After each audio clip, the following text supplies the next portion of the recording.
It is winning season at MyBookie. Use promo code Gators on a deposit of $50 or more, and you can receive up to $200 in cash instantly to your MyBookie account. Bet anything, anytime, anywhere with MyBookie. And Gators Breakdown is proud to partner with America's #1 meal kit, HelloFresh. Go to HelloFresh.com/50Gators and use code 50Gators for 50% off plus free shipping.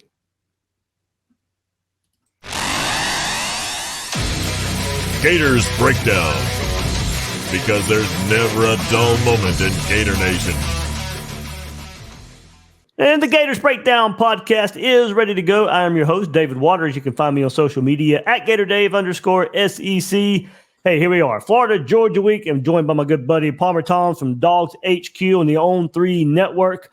Palmer, you were kind of discussing right before we had a bye week to enjoy a little bit of time off from covering these football teams, but back at it with the big game this weekend. Yeah, always an exciting time of year. It really feels like the push to the finish line starts with that bye week. Georgia plays 7 games before the bye week, and it felt like that flew by, but this is when the big games really start to kick in for both these teams. I mean, and for college football as a whole. I mean, I think you look at the schedules and, for the most part, you're circling games that are down the stretch, and those are the ones that are going to be deciding who's in the college football playoff picture, who's in these New Year's Six bowls, who's representing the SEC East in Atlanta, and this is certainly one of those games. Yeah, that's a good point. Florida, Georgia, of course, this is a game they both circle coming into the year. But man, going into November, Florida still has Missouri and LSU. Georgia still has Tennessee and Missouri. So I mean, we're not even close to figuring this thing out yet. Yeah, Ole Miss too. For Georgia as a tough tough non-East game, but a conference game. So certainly some exciting games here down the stretch. And look, it felt like it was this way last year too. I mean, Georgia played, Florida and then Kentucky, and Tennessee was in that mix. Mississippi State was a road game. And then there's always the annual ACC, SEC weekend there at the end with Georgia playing Georgia Tech, Florida getting Florida State. And so, for both these teams, looking at Georgia's schedule, you've got 3 ranked opponents sandwiched by 2 of your biggest rivals, Florida on the front end, Georgia Tech on the back end, with Missouri, Tennessee, and Ole Miss there in the middle. And like you said, Florida's got some big games in there as well. So this is when it starts to matter the most. This is when, it feels like football weather in the air. It gets a little bit crisper. I'm not sure that it's going to feel that way down in Jacksonville, but certainly as you travel around the SEC, you bring out some sweaters and some sweatshirts to head to the stadiums on Saturday. Absolutely. A lot to look forward to as we head into November. But first, Florida, Georgia, this weekend here in Jacksonville. Everybody hit that like button. Subscribe to Gators Breakdown if you haven't done so yet. And Palmer, hey, man, let's get it started. I mean, I'm sure you're tired of already talking about it, but Brock Bowers, that's the headline of what's coming into this game right now. How does the Georgia offense adjust with him being out? Is the run game starting to come around, getting healthy there? So does Mike Bobo, does he rely on the ground attack more because of this? Or, is it business as usual and maybe rely on those skill players at receiver and tight end to maybe make up for Bowers? Yeah, I had a feeling this was going to be the first question. And, it feels like it's the first question on anyone's minds thinking about Georgia right now. No, I think that it's going to be really interesting to see because like you said, there's certainly a lot of uncertainty with, Bowers going down, Georgia's best player without a doubt. This season probably has been since he stepped on campus. And so this will be the first time that Brock Bowers is not available for the Bulldogs in this run to the past 2 championships and in pursuit of a three-peat. He has been a major factor in the offense. I feel like, look, going back to that freshman season of his, Clemson, you didn't really have him circled as a playmaker. But he stepped in there and did some things as a freshman that opened some eyes. And then that next week against UAB, he had a huge play. And from then on, it's been Brock Bowers. So I think that as you look at this Georgia offense, I don't, I think Bowers' absence affects everything. It affects the run game because he's a big time blocker. It affects the pass game because he's a big time receiver. It really does affect everything. And so, how are you going to respond? I think that, to me, when I look at what Georgia has personnel wise, they're probably going to rely more on the receivers than they are, the ground game and 12 personnel with 2 tight ends in there, because they've only got 3 healthy scholarship tight ends. Oscar Delp moves up from tight end 2 to tight end 1. And then you've got 2 true freshmen, both of whom have been banged up throughout this season, in Lawson Lucky and Pierce Spurlin, that are there as well on that depth chart. So, I just don't see them going 12 personnel as much. It's still going to be a part of the offense because that's part of what Georgia's identity has been with Bowers, and they're going to use that regardless of whether or not he's there. I put it this way to some people that have asked me about it.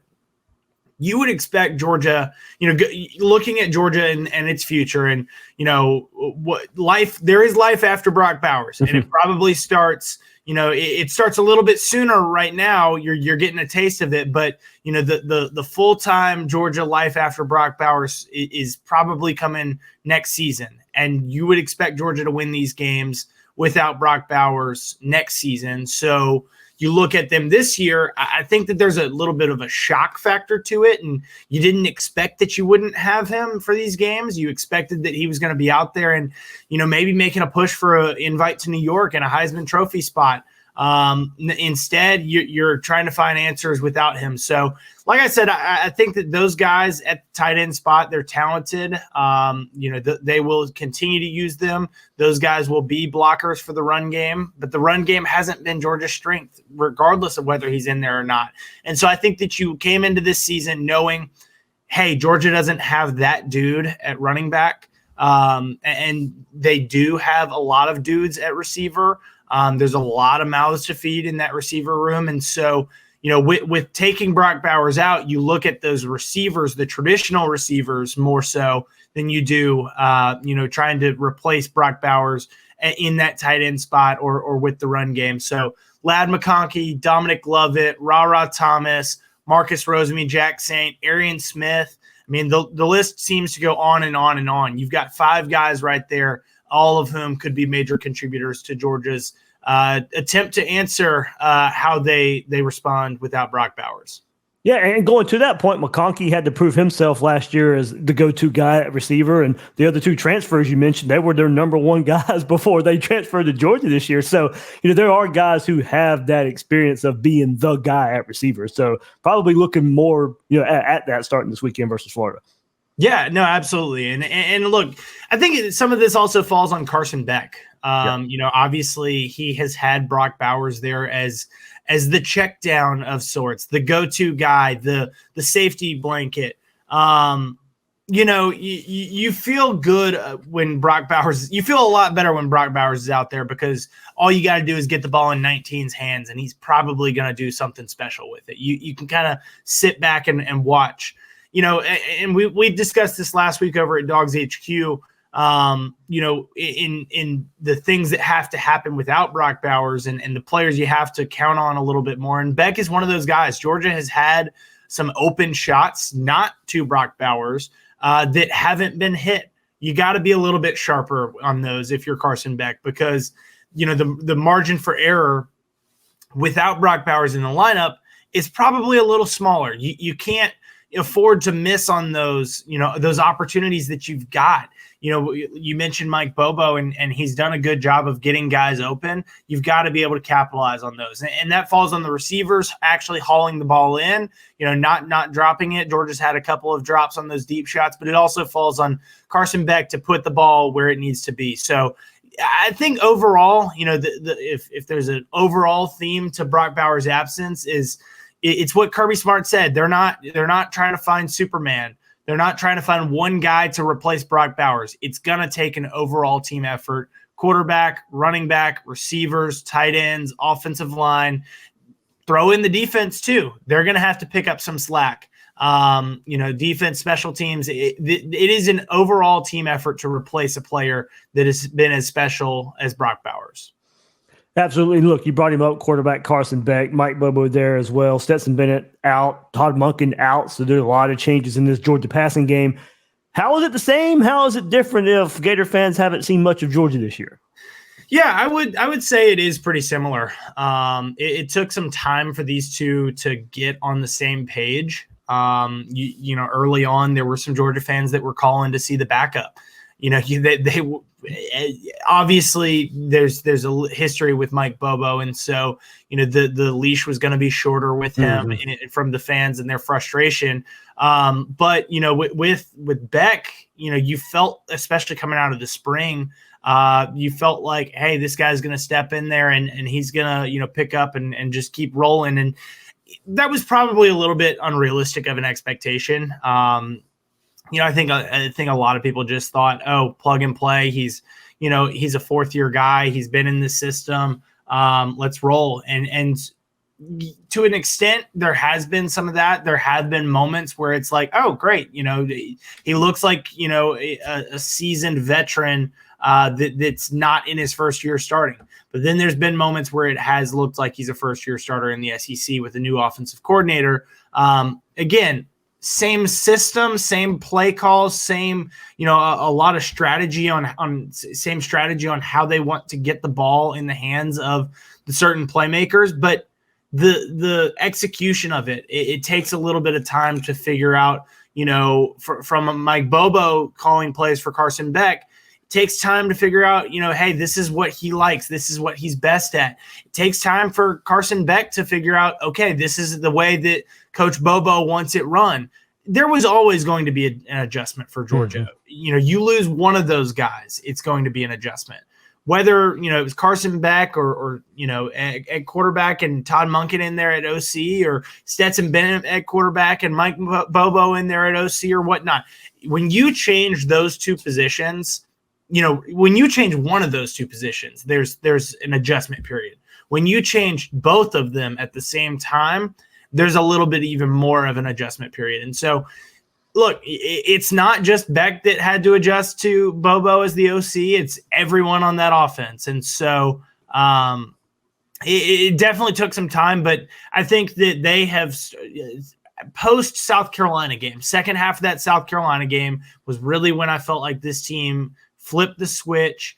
They come out, they respond well to a halftime deficit. They go on and they win that game. UAB, they come out strong and they get Carson Beck comfortable. They roll to Auburn and look, that's a tough place to play. We all know that, having been around the SEC. That is a really tough place to play, regardless of how good of a team you are. We've seen, you know, top-ranked teams. I think the stat coming into that game was the last 4 top-ranked teams that had played there had lost. And so, you know, that is just a really hard place to play. Does not matter how talented you are. And so I felt like the way that they responded to that game as well, especially for Beck being a first-time road starter in that environment, the way that they responded, yes, they very much relied on Brock Bowers to go get his 140 yards in the second half. He's, you know, when you have him, why would you not? Exactly. But I think that as a team, as a player, Carson Beck and the Bulldogs took a big step there. They come out, they just absolutely dominate Kentucky.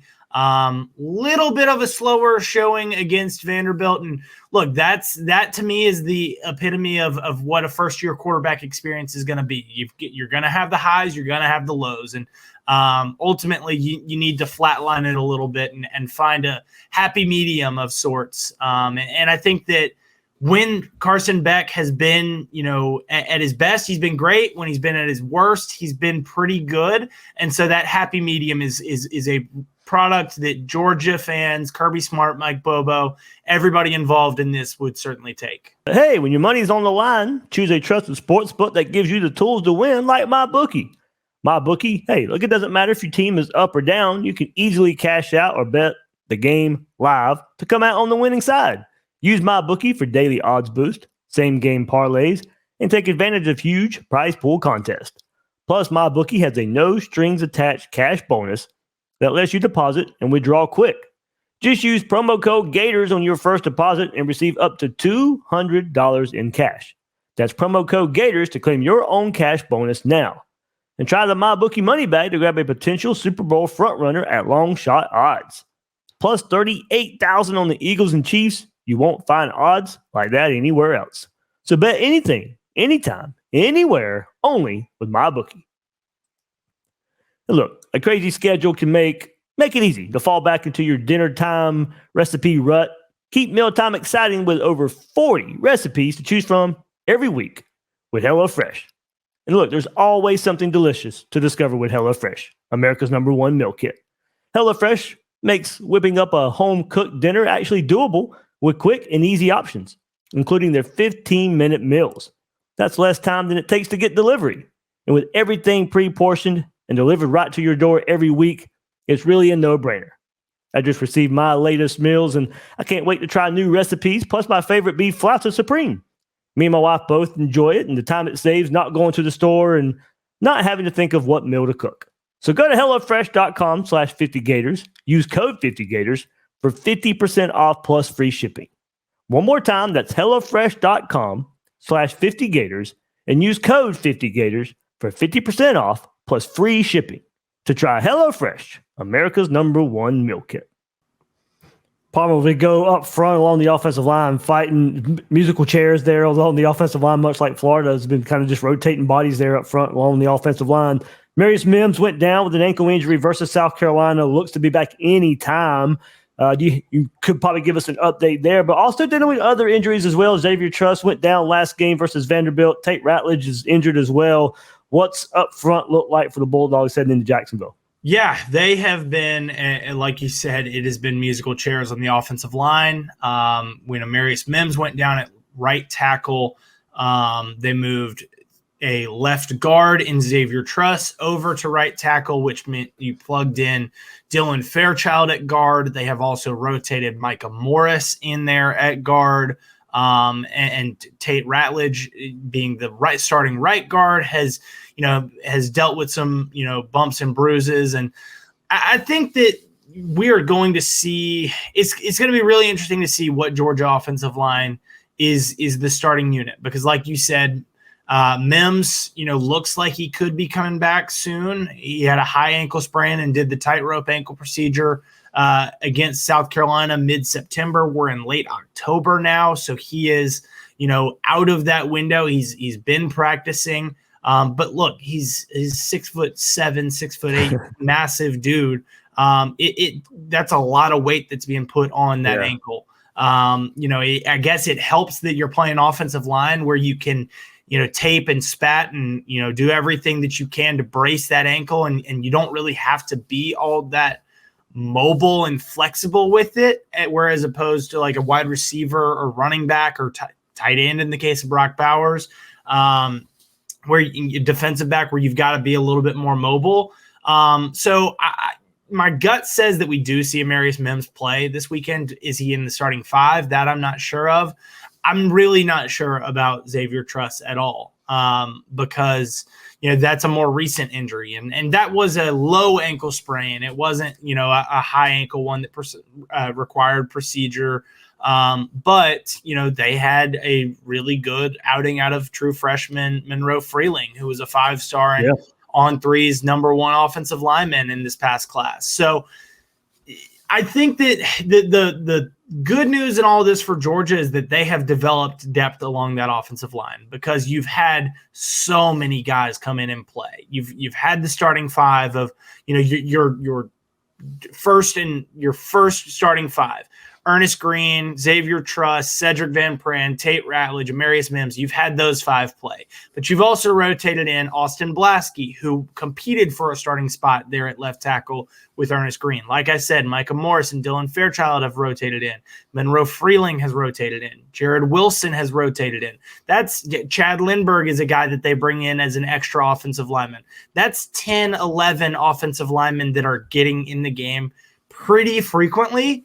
That's not necessarily a position that you want to rotate a ton at, but if you've got the talent that Georgia has and you've got, enough comfort in all of them to go out there, why not do it? Yeah, absolutely, absolutely there. So yeah, that's I'm eager to see it too. I think Florida with their bye week, as Billy Napier mentioned in the press conference, they're really concentrating defensively up front of trying to make some improvements there from what we saw versus Kentucky, from what we saw versus at times versus South Carolina, trying to stop that run game. It starts up front for Georgia, but also behind those guys, senior Dejon Edwards coming off career performance at Vanderbilt.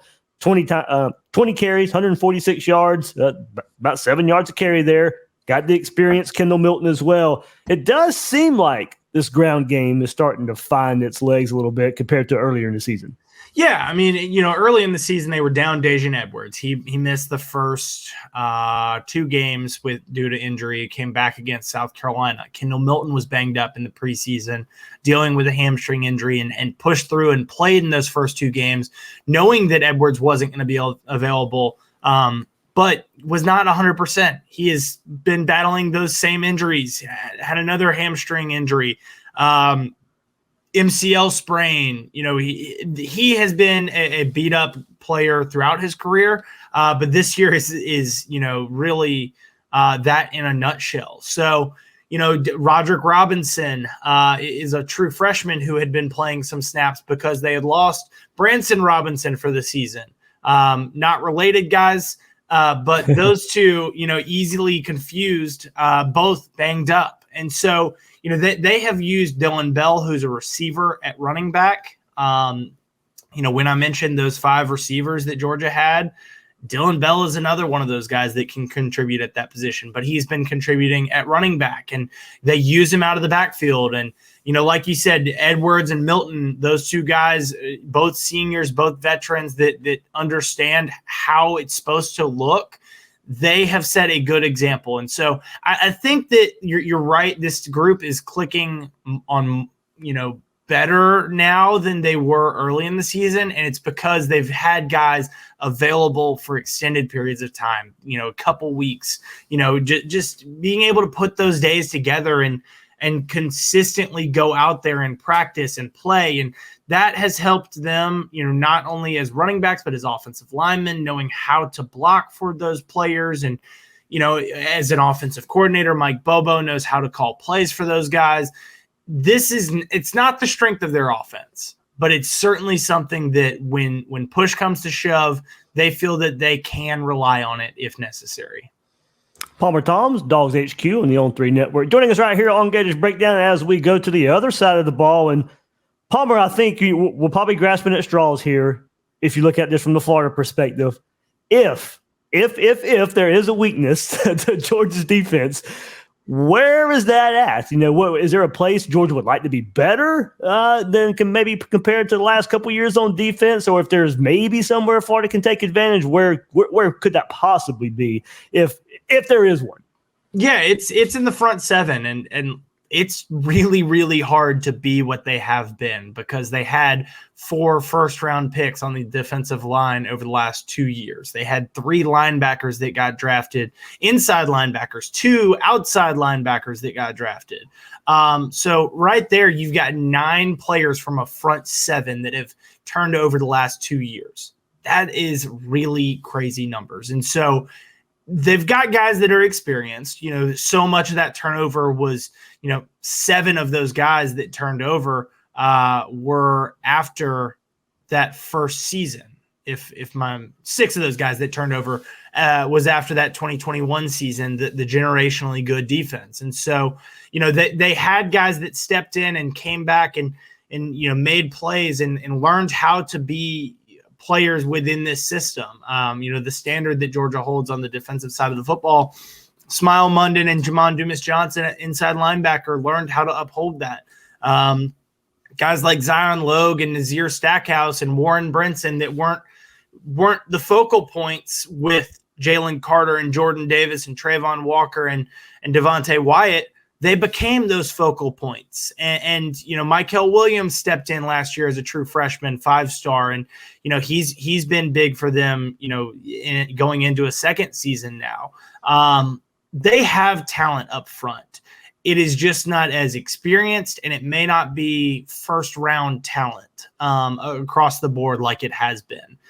That being said, that they have still done a pretty good job. They rank first in the country first in the SEC in total defense, scoring defense, rushing defense, passing defense. The secondary is a strength. You feel really good trotting out there Malachi Starks, who's an All-American caliber player, Javon Bullard, who won back-to-back defensive MVPs in the Peach Bowl and the national championship game last year. He moved to safety. Tyke Smith stepped in at star. He was an All-American caliber player at West Virginia before he transferred. Kamari Lassiter at cornerback was a starter last year opposite of Keely Ringo, who got picked this past season and in the past NFL draft. And look, Kamari might have been the better corner last year and certainly is a top 20, top 25 corner in the country this year. All SEC caliber player there. Opposite of him, you've got former five-star Dalen Everett. You're rotating in a former top 100 player in Julian Humphrey. They feel really, really, really good about the secondary because they've got a ton of dudes, a ton of depth, and a ton of talent at those positions. The front seven is where, if you're asking me for a quote-unquote weakness of this Georgia defense, it has been that front seven. It has been against the run. But like I said, they still rank first in the SEC. Palmer, that's a conundrum, I think, for Florida. I mean, because of course, Florida would love to run the ball with Etienne and Johnson, and that probably would be the easiest path to a victory. But then you go and look at it, Georgia hasn't lost many games lately. And when they have, you got to go to a Bryce Young. You got to go to a Mac Jones, a Kyle Trask, a Joe Burrow. The last four quarterbacks that have beaten Georgia were Heisman Trophy finalists. Right, that's what I'm saying. And the one that gave them the best shot at that time in beating them, that didn't beat them, would be either Bryce Young, who won the Heisman that season in the national championship game, or C.J. Stroud, who was a Heisman finalist in that Peach Bowl. Right, that's what I'm saying. So we know Graham Mertz is coming off his best performance of his career against South Carolina, and South Carolina is not a very good pass defense. But at the same time, if you're going to beat Georgia, it's probably going to have to be throwing the ball 40 times, pinpoint accuracy down the field. But given the quote-unquote weaknesses in the front seven, maybe Florida finds a way to get – that's the conundrum of Georgia's defense. Yeah, that's why they're so good. And to me, it's either you're going to have to pass the ball and hit on those explosive plays and maybe not necessarily have a 75% completion percentage, but you're going to hit on those explosive plays. And Georgia's done a good job of not giving those up. But also, I think that it's either that, through the air, that approach, or you're going to try to attack them on the edge. And that's where Georgia has not been as strong in that front seven. The linebackers, Kirby has said this. We want you to run north-south on us because that's where we feel good. We feel like we can, if you're running north-south on us, it's an issue. That's where we feel like we can plug it up. If you can, we're trying to force you to the edge because we feel like our speed at inside linebacker and defensive end and all of those positions can get to the play. You can have the safeties come downhill and make plays. That's why Malachi Starks is one of the team's top tacklers the last two seasons. Christopher Smith was in that role. Go back, all the way back to those, earlier Kirby Smart era teams, Richard LeCount and J.R. Reed, and all those guys were, safety is a position that is constantly among the team's top tacklers. And it's because they, try to force plays out to the edge and let those inside linebackers roam sideline to sideline, Roquan Smith-esque, Nakobe Dean-esque, those 2 won Butkus Awards doing that. Or they let the safeties come downhill and make plays. So I don't think that they have, the same speed at inside linebacker that they have had. Jamon Dumas-Johnson is not the quickest player, but, certainly a downhill, run stopper. Smile London is a really quick player. He's not Roquan Smith, though, but very few people are. Yeah, right. And so – they at outside linebacker, Chaz Chambliss hasn't been what they've had. But again, they've had Nolan Smith, who was a first-round pick. They had, Robert Beal, who was a sack leader on that 2021 team. They had go back to the 2020 team, and you had 4 incredibly talented guys, so much so that they had Jermaine Johnson transfer out to Florida State, where he went on to be a first-round pick with the New York Jets. So, I think that you look at Georgia, again, that front seven would be a quote-unquote weakness of this defense, and it's more so on the edge than it is on the interior. And look, the teams that have had success running the ball against Georgia, Auburn was the first team to run for over 200 yards on Georgia since 2018. And the way that they did that, quarterback run. Right. I don't know that Graham Mertz has that in his bag of tricks, but if you can find ways to get somebody like Trevor Etienne or Eugene Wilson out on the edge, get them the ball in space and make Georgia make plays on the edge, that's how you could maybe beat this team. Yeah, that's where I was going to go exactly next. I mean, given what you said there, that's what I would expect. We've seen some wildcat with Wilson and Etienne. Etienne threw one, a 2-point conversion to get South Carolina out of that formation, but I'm sure Florida can mix in the run with him as well. We've seen Montreal Johnson in the wildcat as well. So, yeah, I would expect, if Billy Napier's got to pull out all the stops, that's probably where he would start getting those guys. This is where you really miss Anthony Richardson against a team like this that, maybe struggles out on that edge run game. So, that's the kind of quarterback that it takes.